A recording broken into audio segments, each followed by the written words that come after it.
Hello and welcome back to my GTH playthrough. It is Wednesday, June 24th, and we're over here down where my bulk circuits used to be for optical and crystal, and to now converted to be LV, I believe, yeah, integrated MV through EV. Now realizing I forgot to do LV.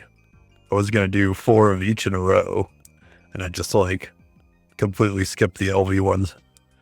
That's all right. I'll come back and do that later. I'll just do them down there or something. I don't think I use a lot of LV circuits that I'm aware of. At least I've never had to wait on them, so not too big of a deal.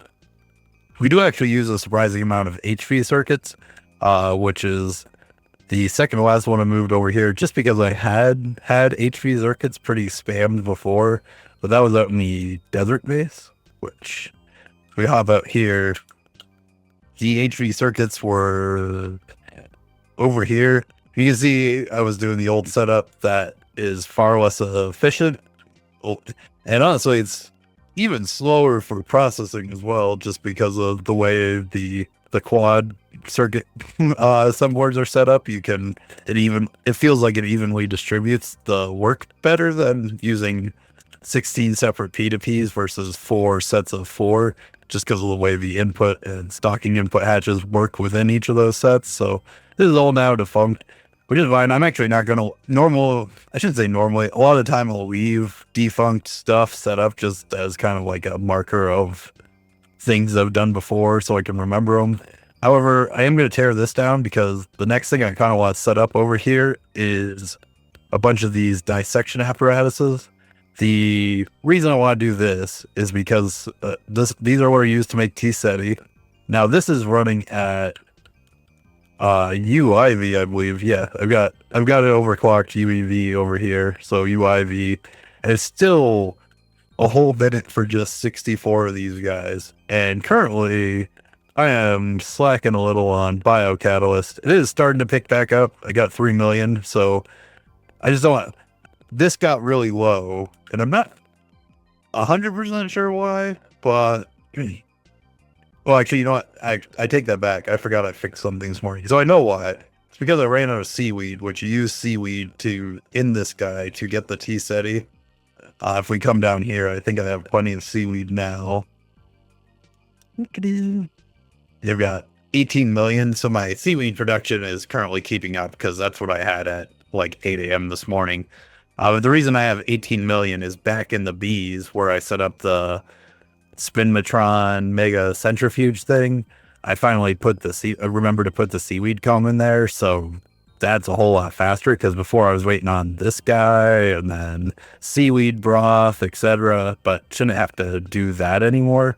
But this is still the only way for me to get T-SETI seaweed extract, which goes directly over in here to make the raw biocatalyst.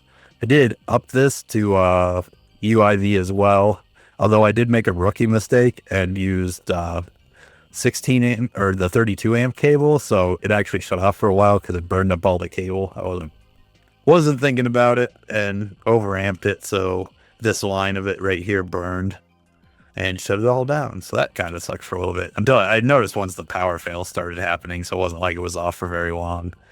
The other thing I did was upgrade the power of all of these guys. These are the extreme entity crushers. You can see by the glass I upped them all to UEV, specifically because I needed more blaze powder and rods, which we have plenty now, as well as enderized.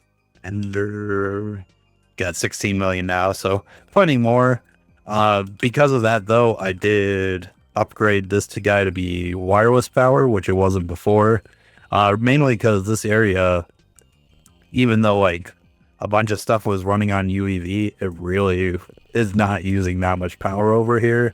But if I'm going to start spamming a bunch of UEV machines, which were these guys, and then the dissection apparatuses, which I kind of got distracted from setting them up, they will.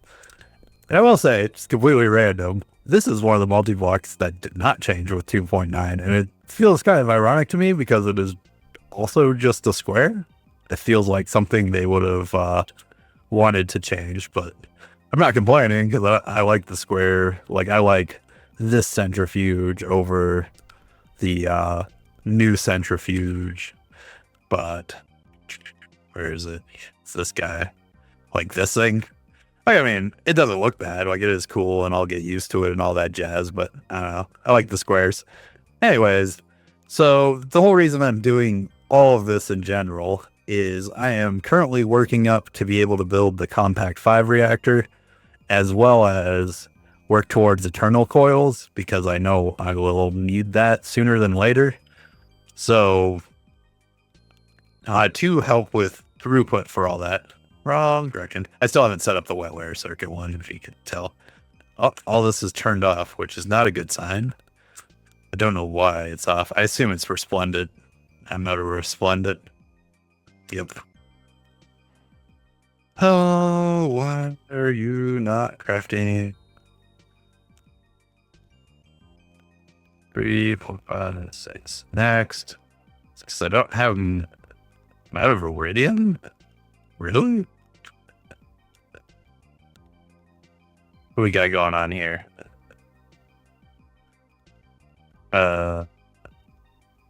What? Oh, 22 million. Interesting.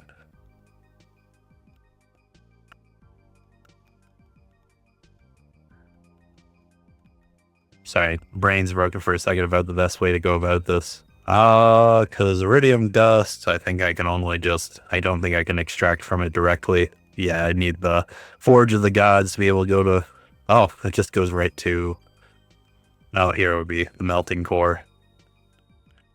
Blast furnace, IV. Geez. I don't want to do this, but I think we need to for the moment just to get the, I need this all to keep running. Also, I don't know why I allow substitutes on. Let me fix this. And we go, all right, so it's iridium to the hot. I have to do it this way now. I used to skip the hot ingot before, but because of the new way I have everything set up, because of the input buffers, you call it. Whoops. There we go. Had my things marked backwards. There we go. Oh, let's see. Go blast furnace. Mega electric blast furnace. Circuit 11. And then vacuum cleaner, vacuum. There we go. Now let's try for Resplendent again. Craft like 10 million. Oh, yeah, because then I also forgot the final step of all that. Turn it to iridium and then extract it. But I'm going to remove all this as soon as I can. This all should be coming from the, what's it called? The quantum thing I have set up, which as far as I'm aware is working, but I don't know. We'll figure it out. Extractor. It sucks. So I don't think this one is shared across the board, but that's fine. Let's just go on. 10 million. Why? Why is this not working? Oh, iridium. There's that one, and the fluid extractor. What is this one being made with? Iridium ingots. Iridium ingot. Oh, geez. Iridium ingot. I'm gonna make like 100,000. Missing fuck. I don't understand what is happening right now. And why this is. Let me just take this out of here. Maybe now it'll. Usually, if you have multiple patterns, it'll take like the other one. Okay, there we go. Sorry. I want to make sure that was going because I'm probably going to pause after this for a little while. And I want this stuff all running, mainly so I'm making space-time over here. Because I am using the space-time quite a bit. I probably shouldn't be. It should probably be saving up for space-time coils because it really isn't You need about 3 million is based on based on the recipes and figuring that out. However, the reason I'm using it so much is because I'm starting to plop wireless everywhere, and it just takes forever if you use the less expensive recipes. I might put in the cheaper recipes and craft some overnight, so I'm not feeling as inclined to use space time. But since I did want to speed things up today, and I didn't want to be waiting forever on the old recipes, I did waste some space time to...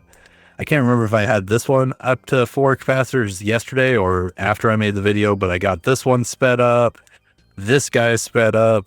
I turned this area to wireless, which probably seems silly, but the whole reason I want to do that is currently these two and a bunch of random stuff over here is like off this like goofy laser system I did before just because originally the way I was getting my power was this Mark V reactor, but now I have wireless.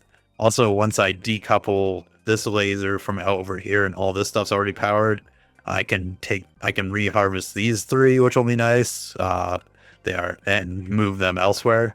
So this is a project for, I don't know if I'll get it done tonight, but will get done soon, where I basically power everything in this building off the Lapotron supercapacitor in that building. That'll help speed up Radox. That'll keep this guy going. And then these two, I have crafted the stuff to give them their own separate capacitors and have them running independently from everything and remove this thing. Although I do like power lines, it's just obviously like long-term as I upgrade. Like this is basically every time I break this chain, if I'm running something and forget to turn it off, like I power fail, there's just a bunch of pains in the butt for having it run this way that can be alleviated by doing what I do. Plus then I can overclock and stuff easier, and specifically on what I want to overclock. So that's all that stuff. Next thing I set up while I was kind of waiting and crafting more stuff was I finally set up the Exo-Foundry. I've only had this thing crafted for a while. Now, basically just threw a wireless thing underneath here, so it's running at pretty fast speeds, especially compared to the old one. And then up on top, it's just got its own little network going where we've got a bunch of output buses. These are probably not needed in all 4. However, right now I've basically maxed out the amount of casings I can remove from this and have it run. So if I do need to add more shapes and stuff, I can. Currently, the only one I have over here is ingots, mainly just as a test to make sure that this multi-block actually works. On that, again, so far for me, it's the same as any other multi-block. I know these are tiered components, so at some point I'll probably need and want to upgrade those. The other thing I noticed was over here, there's these modules or modules for this guy that seem to add different bonuses to it. My plan over the next couple days will be to move all the patterns over to here and get everything off of the old fluid solidifiers and move them here, because I've got one. If we're looking at the map, I've got my original one that's up in this tower that has a majority of my fluid solidifier patterns. Then I have this guy over here that is what I started building to help with throughput and speed things up. One of the other nice things is both of these are in depreciated multi-blocks, and not that I expect 2.10 or 3.0, whatever it is, to come out anytime soon. But I'm also trying to, while I'm doing all this, slowly go through and remove all the depreciated multi-blocks. So come the day that it updates, assuming this run in particular is still going and I haven't stargated before the end of 2.9, that I don't have to worry about blocks disappearing on me, which there are a lot, but which, speaking of, not too big of a deal, but I haven't had it running for a while. But I did get my Nequad running again, because looking a little ahead, you can see a couple of the reactors are going. All of these are depreciated as well as the reactors. But I wanted to get it running again because I noticed if we go to NAC 5, somewhere in here, it's used for star fuel, which as far as I'm aware at least based on the way the quest book is laid out, it looks like we need it for the God Forge, which is coming up. And I actually clicked on the fusion box earlier, which was sad. I was saving for clicking on the Compact 5. But anyways, yeah. So I know I'll need that. So I got the NAC 5 building back up slowly again. As for the Fusion 5, so I actually did craft the coils to be able to set up the single block Fusion 5. That's the reason I held it by accident. However, I noticed that all the, like, say for the God Forge, for example, like just running through even the stuff that needs to be researched you need so much of some of the Mark V recipes, it feels like it would be a waste of time, which was my original gut feeling. That would be a waste of time to set this guy up because it's going to be slow. But just seeing the sheer amount of stuff is, I knew I wasn't going to need it. So that's basically what I've been doing. Just, today I didn't hit up as many individual blocks. I did actually have to do some work today, shockingly. So I didn't get too far along. Just slowly fixing, improving, speeding things up, doing everything I can to speed it up. Currently, by my calculation, to get enough hydrogen for the Compact 5, it's going to take 96 hours of this continuously running. I obviously want to lower that, which may mean the next thing to do is build more DTFs, because I don't know, it'll either be build more forges or keep adding capacitors to be able to overclock this more. And then I do still plan on building more Dyson swarms. It's just that the raw biocatalyst actually was keeping me from building that because I couldn't craft UMV circuits. So that was a little sad, but I should be back on a roll for that. And yeah, anyways, I appreciate it for watching. Hope everybody had a good day. I am going to go eat dinner and then from there, probably mess around with patterns or who knows. But I will see you tomorrow. Goodbye.